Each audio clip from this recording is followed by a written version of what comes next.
Good morning, boys and girls. Time for reading, May 18th, 2020. Hope you guys are having a good morning. You know that we're in Unit 4, Lucy Calkins, and we've been talking about going on a reading adventure. And this has really been a perfect time for this with our March Madness reading that we've been trying to finish with our brackets. All of the strategies for fiction have to do with rereading.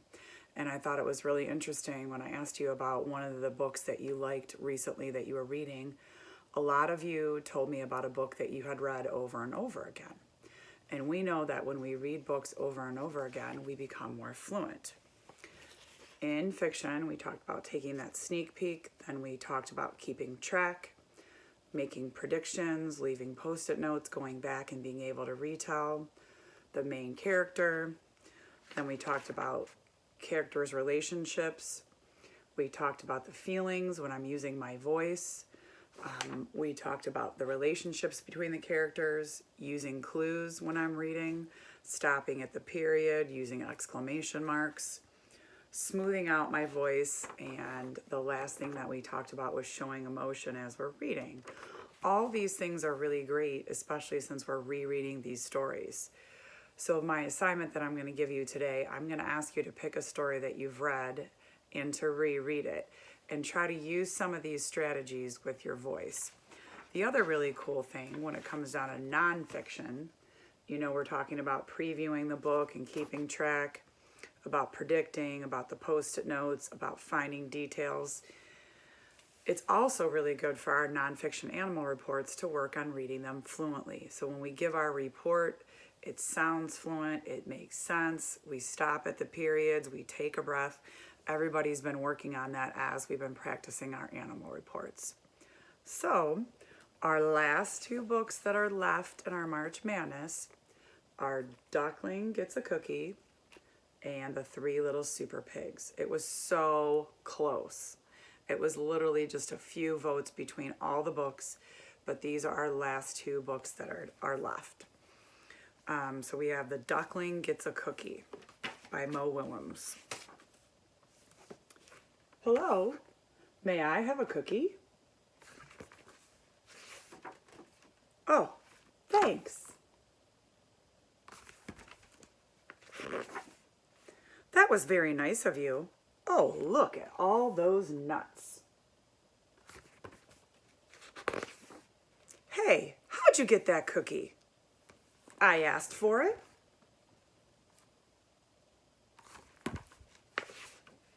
You asked for it? Politely. Say, does that cookie have nuts? Yes. So, you got a cookie with nuts just by asking? Politely. I ask for things all the time.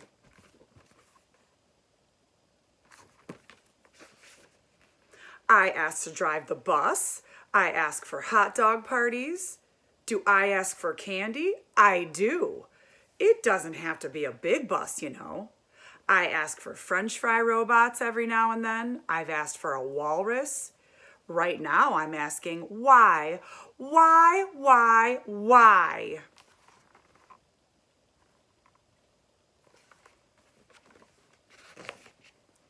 Oh, there's more. Sometimes I ask for a hug, or I'll ask for one more story.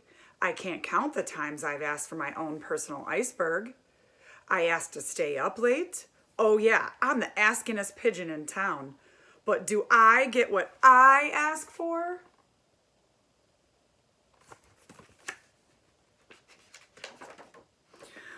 No!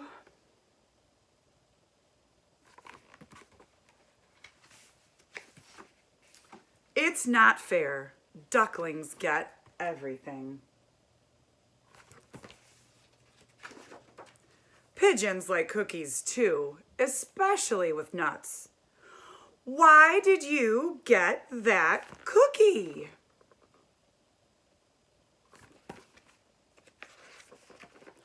So I could give it to you. And another thing.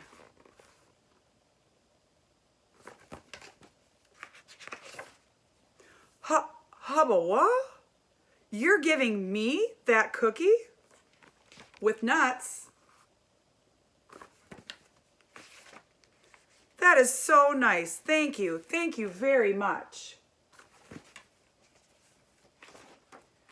Chomp. That is one cool duckling. Chomp. Yes, sir. Bye. May I have another cookie, please? But this time, no nuts.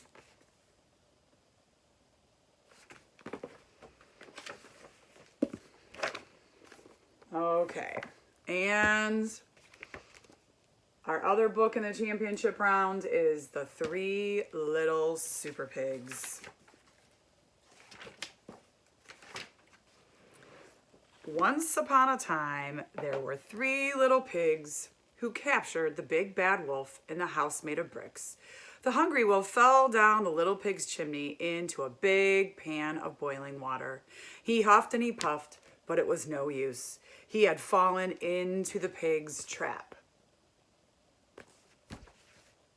I'll get you one day, little pigs, the angry wolf shouted as he was carted off to prison.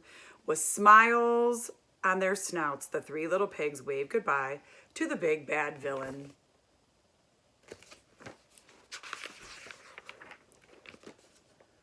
The citizens of Fairyland were very happy to see the big bad wolf had been defeated. The three little pigs were awarded special superhero status and became known as the Three Little Super Pigs.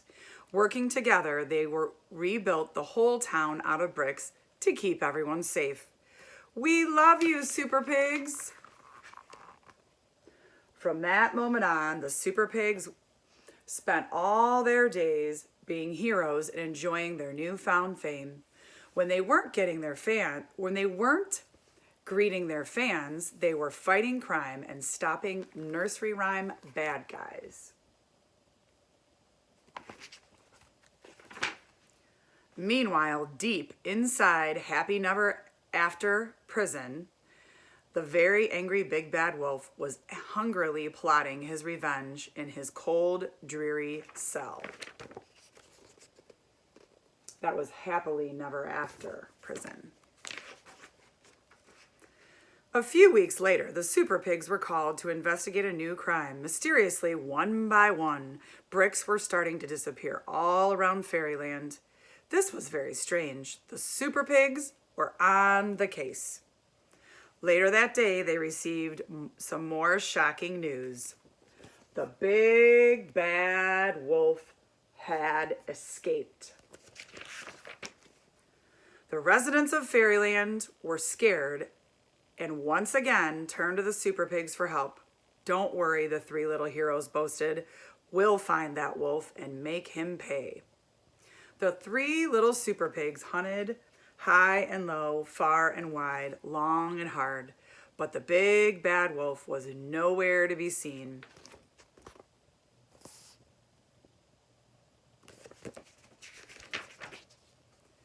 The pigs searched everywhere for clues. Some people claimed that they had seen the wolf dressed up as an old lady. So the pigs rounded up all the grandmas in Fairyland, but the wolf was a master of disguise and they just couldn't spot him.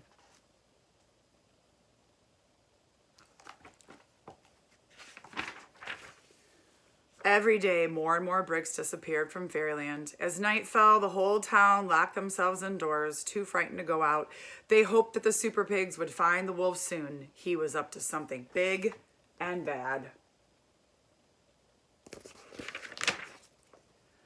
Back at home, the first Super Pig was relaxing when he sensed something strange. Suddenly, a dark shadow fell upon the room. The big bad wolf, cried the Super Pig. I don't need to huff and I don't need to puff. I don't need to blow your house in because I'm already inside, replied the pointy-eared wolf. The pig ran out the door, but was met with a terrible surprise.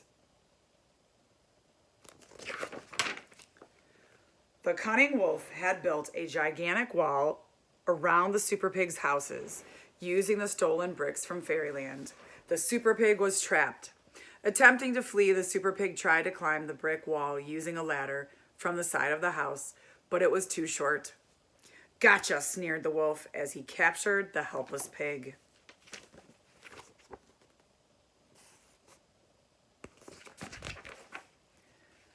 Unaware of the danger, the second super pig was at home polishing his metals when he suddenly spotted something out of the corner of his eye. "The big bad wolf!"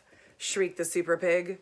"I don't need to huff, and I don't need to puff, and I don't need to blow your house down, because I'm already inside," growled the wolf. With a huge scream, the terrified super pig quickly ran outside and into an enormous brick wall.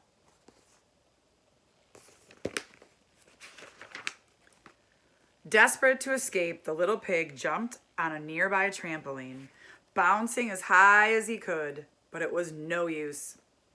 "Gotcha," boasted the wolf as he caught the pig in his trusty net. "Two down and one to go," laughed the wolf as he prepared his delicious meal.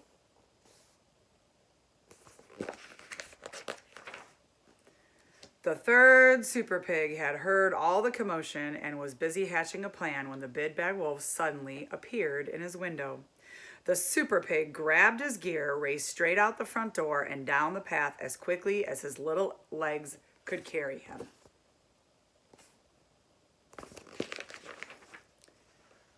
Working quickly, he freed his captured brothers from their tight pastry blankets, but it was not quick enough.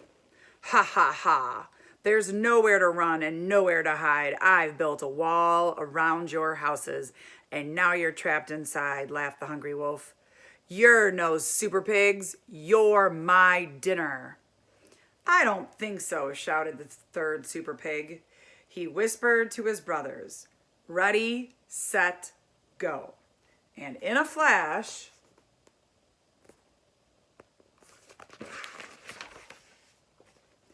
they blasted off high into the sky. The clever brother had outsmarted the silly wolf again, using his jetpack invention to save the day. The super pigs had left the big bad wolf trapped in his own self-built brick prison. The angry wolf raised his fist. "I'll get you yet, you little pigs."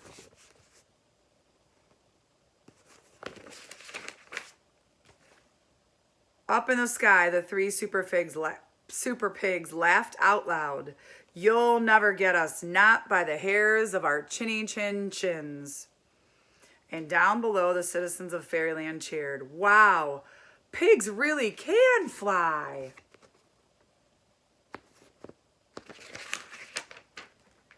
The three little pigs had saved Fairyland from the big bad wolf once again.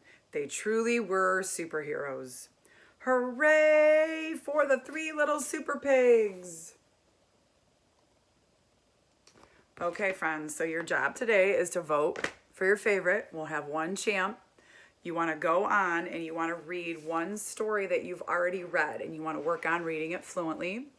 And you can also work on reading your animal report, so when you have your time slot with me, you're ready to read it fluently. We can practice it one time and we can record you reading your animal report. Working on that fluency, friends. Have a good day.